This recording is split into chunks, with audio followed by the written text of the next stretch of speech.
Swami Atmatattwananda Shiva, what are you reading in the Friday evening class, readings from direct disciples? All right, sister, now you see you've rung my doorbell. I take it personally. I take that personally. Because Swami Atmatattwananda told me that when we read all nine volumes of Swami Vivekananda's complete works on Friday night, it took us 15 years. So we're with them during that time, and it is so personal because we feel that they're there. I mean, it's just some kind of a mood, emotional thing with poetry, but it's more than poetry. Their presence is really embodied, since it's all so recent. You see, I'm sure, this is a little exaggeration, but it's quite exaggerated. Swami Prabhavananda saw virtually all of them, excepting Swami Vivekananda.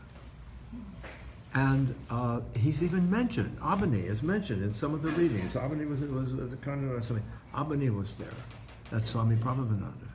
So when we read these things about them, they're there as our friends, as our elder brothers, as our uncles.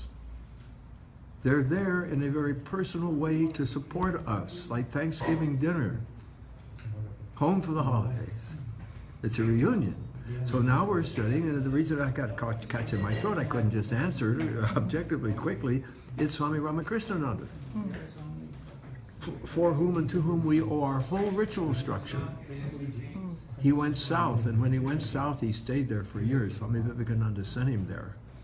And he said, I'm going to send you somebody more orthodox than your most orthodox man. Meaning that he understood. And about that little thing, Swami Prabhupada made it so clear, but it's so subtle that people miss it, that ritual worship is non-dual.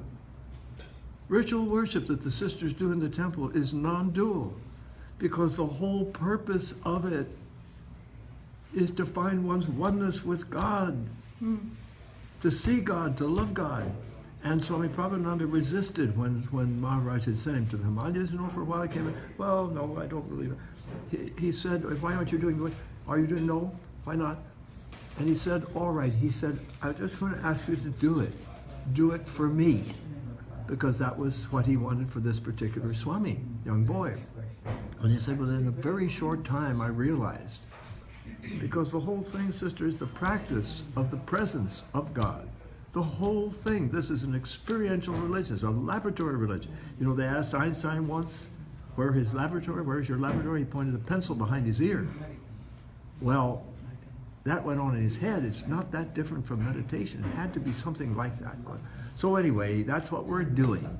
And only a few people know the secret.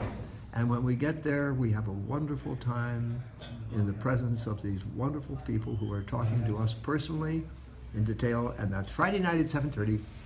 And all are welcome. Anyone's welcome. Thank you. Jai Ma.